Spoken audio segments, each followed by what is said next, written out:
Thank you everyone for taking the time to tune in today. Today's episode of the Topping Show is proudly sponsored by Topping Technologies. Topping Technologies is an IT value-added reseller and services company with a special proficiency in IT security.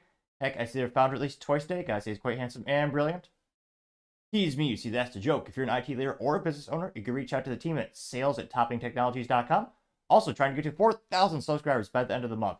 So if you can click that button and tell your friends, I would greatly appreciate it. Now, going over to the business part of the podcast, you have Nvidia's Q2 sales are in, and they're up 122% thanks to the good old data center, and the economy can breathe once again, as this has been one of the most speculated quarterly results, bar none. It was so bizarre this year. It's almost as if it's propping up the whole U.S. economy. There were people who actually had watch parties for it. And truth be told, I had one of my many monitors dedicated to that when I was just working throughout the day earlier this week. And although the sales are up, the stock, well, unfortunately, it went down a little bit. Now, going actually to the results here. Now, we're going to pull up some data here. This is actually brought to us thanks to the good old X Twitter. This is Global Markets Investor. He says, quote, Nvidia beats all estimates for Q2 2025, because again, their fiscal year is a little bit different.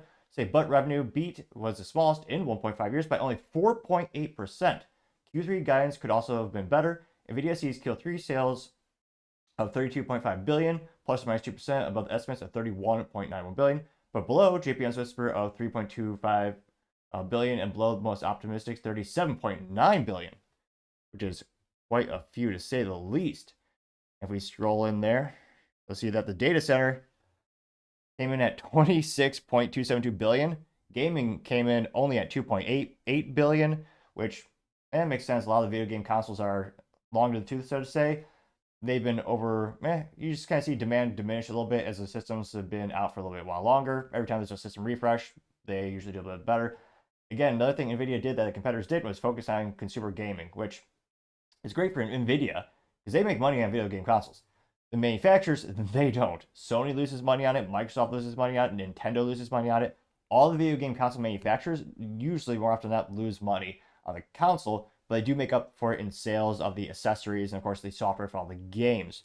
Now, the professional virtualization came in at 454 billion. You have auto at 346, OEM and other at 88, for a total of 30.4 billion, 04 billion.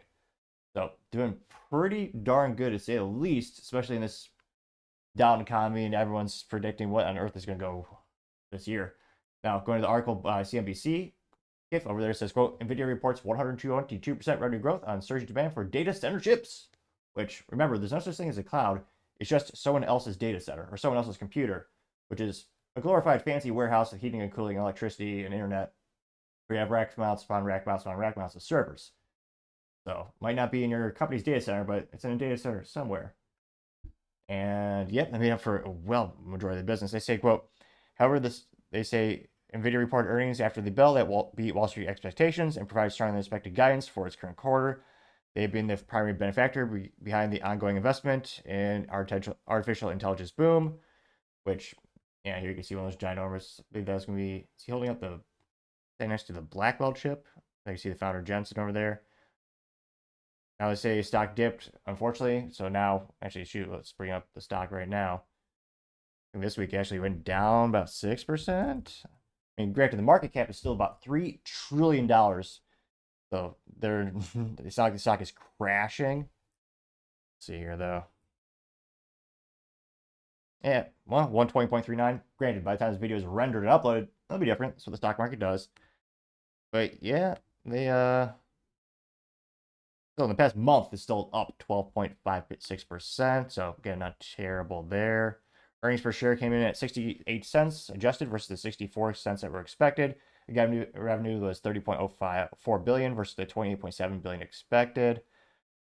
Now, Nvidia said it expects about 32.5 billion in the current quarter revenue versus 31.7 billion expected by analysts. According to Street Account, that would be an increase of 8% from a year earlier. So let's see here. Income more than doubled to 16.6 billion or 67 cents per share in the quarter from 6.18 billion or 25 cents per share in a year ago period, which, yeah, hindsight's hard. It's 2020 with investing. I wish you could have taken the time machine and bought Nvidia stock back, years ago. You'd be even more better off. So there's lots of money to be made in manufacturing these products, especially because who knows what's going to come out as the king of AI in terms of the total global market share or dominance. But very similar to podcasting and the gold rush, you look at all the people who actually made money on that, is actually people who manufacture the supplies for those things. It's like Levi Strauss making those jeans for the miners back in the day, or companies like Shure or Blackmagic or Rode making the things for podcasting these days. Actual companies, more often not, they're not making money, they actually lose money. But the manufacturers always do well, though. Granted, this is not financial advice. So pretty surprising. You know, a lot of people were on the edge of their seats wondering what's going to happen with Nvidia and is it going to speak for the whole global economy. But they are growing. The rate at which they're growing is decreasing, and I think that's going to cause some people for concern. That's probably most likely why we saw the stock drop a little bit. But again, I think the real question is what's going to happen this fiscal or Q3 and Q4 calendar year. Again, usually there's a kind of a natural regression of the economy when it comes to political years and U.S. elections. It happens every 4 years, doesn't matter who's running. This year, at least anecdotally speaking, for my tech company, I've seen more companies pulling back. But let me know in the comments. Do you think Nvidia is still going to be the golden child of stock? And do you think could they get to the 4 trillion mark before anyone else? Could they get to the 5 trillion mark? What would it take? And then keep in mind, other enterprise large businesses like Microsoft, like the Google or the Alphabet, they are, and actually Facebook Meta, they're parting their own research and development departments onto making their own AI chips so that could start to compete with them, in addition to just chipping away at the sales in which Nvidia does to those companies. But let me know in the comments, because as always, it'd be fascinating to hear what you have to say. Thank you everyone for taking the time to tune in. Again, try to get to 4,000 subscribers by the end of the month. So if you can click that button, I really appreciate it. Also, give me a thumbs up, thumbs down, or comment. It's a great way to give me some additional feedback, letting me know how I can make the show better and better. Lastly, don't forget to take time to tell your family, tell your friends, tell your coworkers, heck, tell your enemies, tell anyone and everyone. Just stay safe, fight the good fight.